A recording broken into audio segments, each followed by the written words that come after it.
ma vivace direi. Molto alto.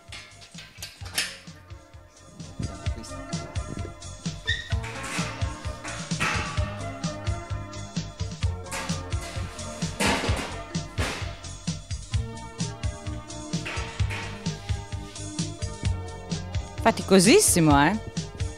È un lavorone.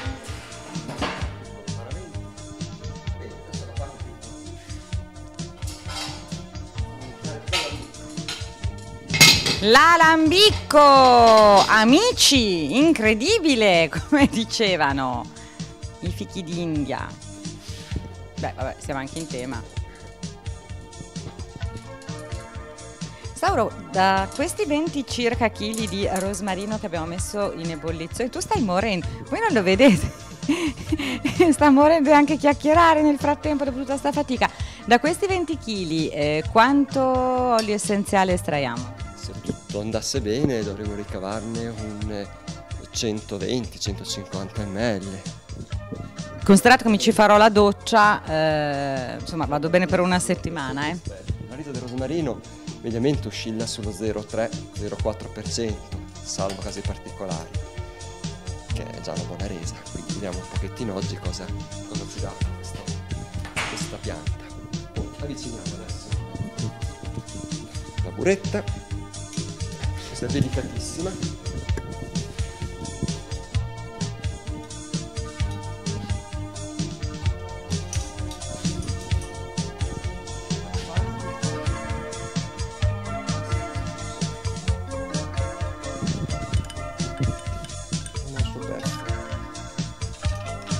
Perfetto, quindi questo tubo per mandare l'acqua di raffreddamento all'interno. Se fra qualche secondo dobbiamo arrivare anche là. Faccio alcuni collegamenti ancora importanti. Questo estratto, questo è un tubicino che riporta in circolo l'acqua di distillazione, e poi ci manca una parte ancora che è questa. Questo microfono è un po' fastidioso oggi, mi rendo conto.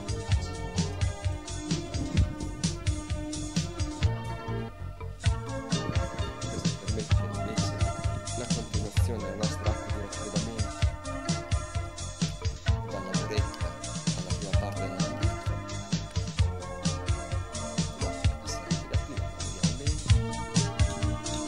È fantastico, sembra di avere a che fare con Mago Merlino. Quella serve sempre, hanno insegnato anche a me nelle ricette, ogni tanto buttati un po' d'acqua che fa una... Serve per far sì che l'olio essenziale non ritorni dentro al distillatore. Qui riusciamo a vedere il percorso che farà la nostra acqua durante il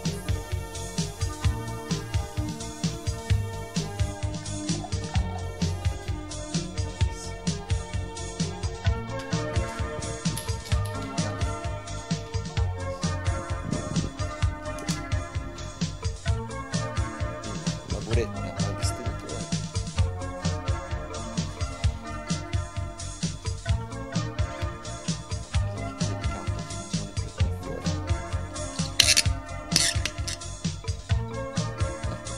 Facciamo entrare l'acqua, che si vedrà entrare da questo lato e riempirà la colonnina esterna. Così, tutto chiuso. Ecco, si vede se arriva dell'acqua. Una doppia camera, una interna per accumulare l'olio essenziale, l'acqua profumata, e una esterna per il raffreddamento. E qui sale e andrà a riempire anche quest'acqua.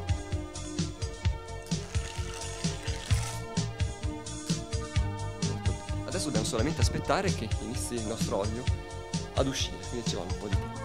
E allora, intanto che aspettiamo, prima di vedere il nostro olio essenziale sgorgare in tutto il suo aroma fondamentalmente, perché è profumatissimo, si sente già di qui, andiamo a scoprire altri tipi di rosmarino.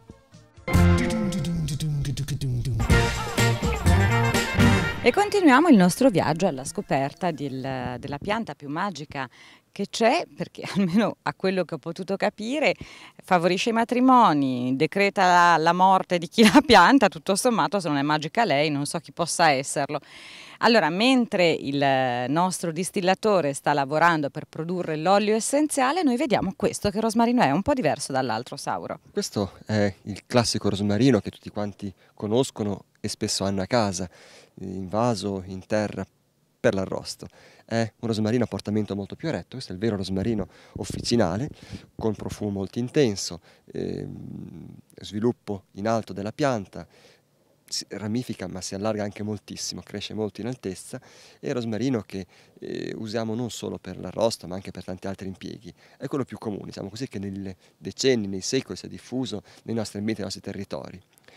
Il profumo può variare nell'ambito della varietà, perché qui si conoscono tante cultivar differenti, più o meno aromatico, ma molto influisce anche il terreno sull'aroma della pianta e soprattutto il sole, quanto sole c'è. Certamente il rosmarino va tenuto non all'ombra, l'abbiamo detto anche prima, vuole sole a volontà. L'ombra tende a far sdraiare la pianta, a farla soffrire, a invecchiarla, a farla morire anche molto molto prima. È una pianta che ricerca il sole a tutti i costi, quando forse noi dà fastidio il troppo caldo, questa invece È contentissima. è contentissima, sta sicuramente molto molto bene. Ecco, qui troviamo rametti diversi, vegetazione, spogli alla base e vegetazione molto più in alto, dimostrare questo che la pianta ha i suoi anni. È una pianta sicuramente qui presente da circa una ventina d'anni, nonostante noi la potiamo, porta, come dicevamo prima, la vegetazione sempre più verso l'esterno. Questa è una caratteristica dei rosmarini. Per rinnovarla, per riuscire a fare una pianta nuova, si può prendere un rametto più o meno lungo a seconda della stagione e rompendolo, spezzettandolo, tagliandolo con le forbici, lo possiamo interrare completamente e questo radicherà. È una talea. Lasciamo fuori un pezzettino. Un pezzettino fuori terra, qualche centimetro, soprattutto se si fa verso maggio-giugno, si tiene sempre fresca, umido il terreno, un poco la ramificazione, e questa radicherà molto facilmente. O un'altra tecnica molto comune per la propagazione del rosmarino è la propaggine. Quindi un rametto, soprattutto se in terra il terreno è smosso, il terreno è fresco, sciolto, possiamo piegare questo ramettino e metterlo a contatto col terreno e questo rapidamente emetterà delle piccole radichette. Arrivato l'inverno o la primavera si taglia sotto le radichette e si separa dalla pianta madre, quindi abbiamo così un nuovo individuo pronto per essere trapiantato, messo a dimora, e una nuova pianta che svilupperà perfettamente. La caratteristica di queste tecniche, propaggine e talea, è quella di ottenere sempre delle piante, degli individui che sono perfettamente identici, uguali alla pianta madre, quindi con lo stesso profumo, con lo stesso sapore, con le stesse caratteristiche, rigoglio vegetativo, organolettiche, non solo, ecco, della pianta dalla quale proveniva.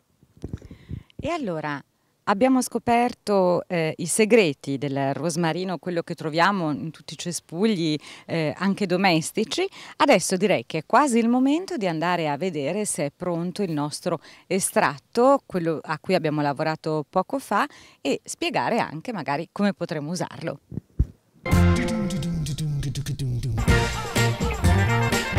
E allora, Sauro, andiamo a vedere come è messo il nostro olio essenziale, il nostro estratto di rosmarino. Secondo te a che punto sarà? Previsione? Ho incominciato a distillare, estrarre un po' di olio, quindi vediamo come è messo.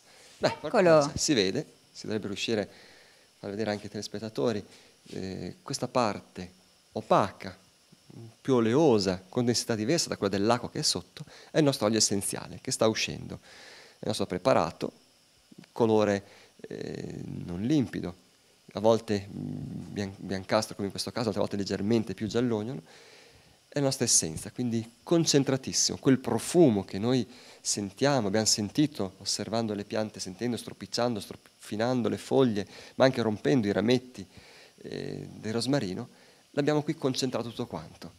Qui dentro si trova tutto quello che è il profumo, ovviamente sta distillando, ci vorrà un po' di tempo per completare l'estrazione ancora, ma non sarà tanto, ma è veramente molto forte, molto concentrato.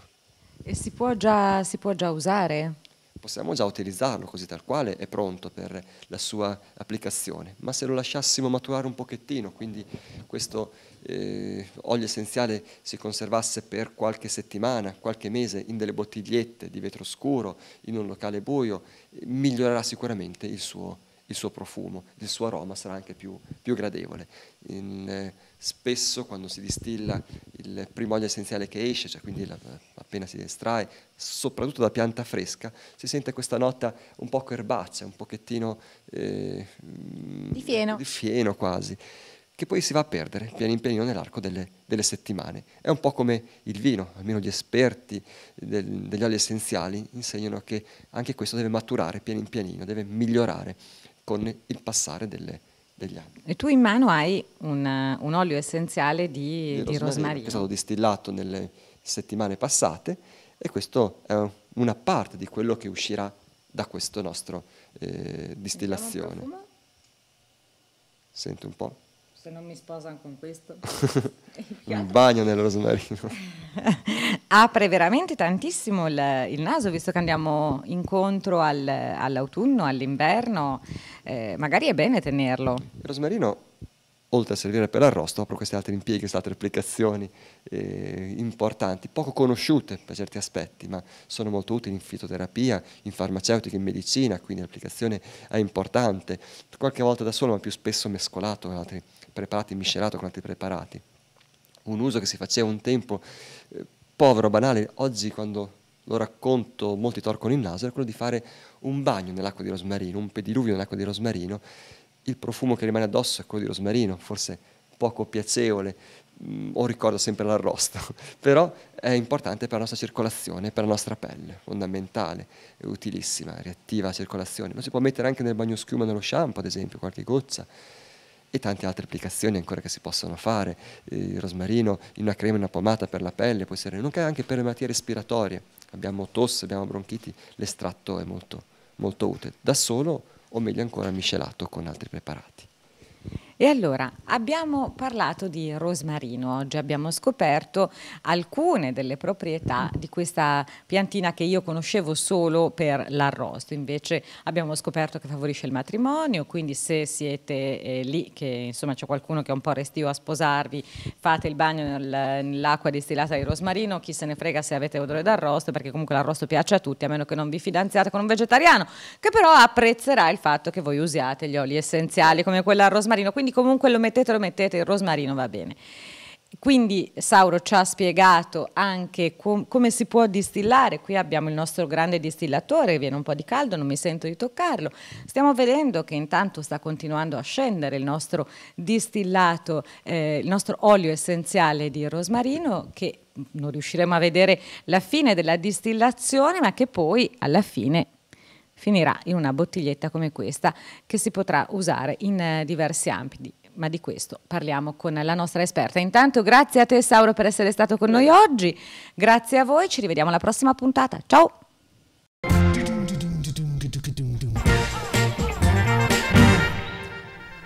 Nella giornata di oggi prepariamo invece un filetto di manzo con il rosmarino, una cosa semplicissima quindi, però la particolarità è quella di vedere un attimino come si fa per mantenerlo comunque tenero. Allora, abbiamo preso un filetto di manzo e l'abbiamo messo a marinare per un paio d'ore in frigorifero con dell'olio extravergine d'oliva, del rosmarino e dell'aglio scamiciato ma intero.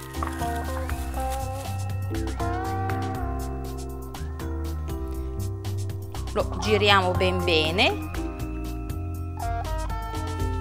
Abbiamo messo sul fuoco una bistecchiera.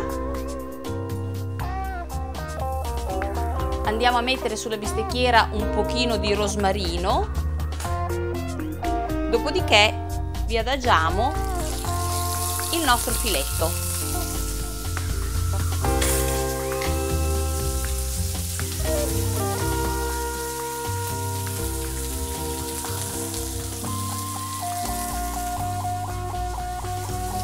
Piano piano il nostro filetto andrà a sfrigiolare e a cuocere.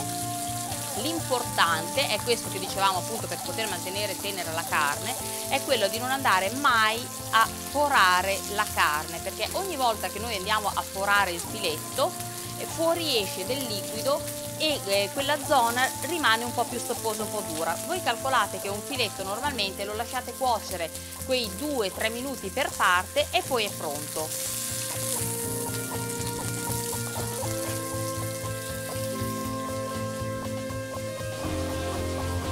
Come come avete visto noi non abbiamo salato la carne perché andremo a fare un passaggio successivo particolare. Una volta che il nostro filetto ha cotto per alcuni minuti da una parte appunto dall'altra, noi andremo non ad impiattarla come può sembrare più semplice e particolare, ma a metterlo in un pezzo di carta stagnola, dopodiché andremo appunto a salare leggermente la nostra carne e a peparla.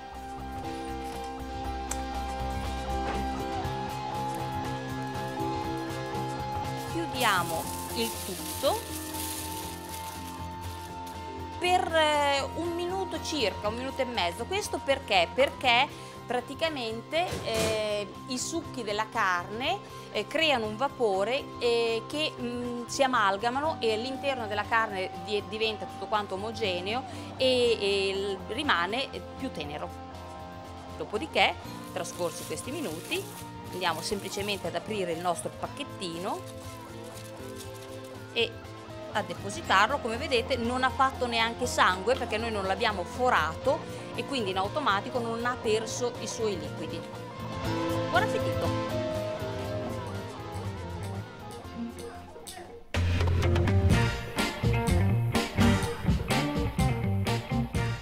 E allora, io lo so che in realtà non li avete messi gli scarponcini perché siete stati stravaccati sul divano a seguire assieme a noi la storia del rosmarino, ma io so anche che avete preso un blocchetto per segnarvi la ricetta di Katia del filetto al rosmarino. Se vi siete persi qualche passaggio della ricetta, niente paura, perché la potete rivedere tutte le volte che volete sul nostro canale YouTube, quello di DTV. E per sapere anche quando andrà in onda la replica di questa puntata, seguiteci sulla nostra pagina Facebook, ma anche sul nostro sito, non lo ricordo mai. Noi abbiamo un sito che è www.di-tv.net e lì potete anche seguirci in diretta streaming. Insomma, rispondiamo veramente a tutte le vostre esigenze, anche a quelle dei piccoli Archimede. Perché? Perché domani c'è la puntata del venerdì di iLife. Con Giuseppe Valentino andiamo alla scoperta del mondo delle nuove tecnologie. Domani in particolare impariamo a trasformare un impianto elettrico statico in uno dinamico. Come costruire quindi un impianto con un invertitore. E poi domani c'è anche la risposta di Giuseppe a un nostro telespettatore, ad Aldo. Aldo, se ci stai seguendo domani non mancare, perché Giuseppe Valentino ti risponderà e nemmeno voi mancate, perché io comunque vi aspetto sempre qui. Ciao!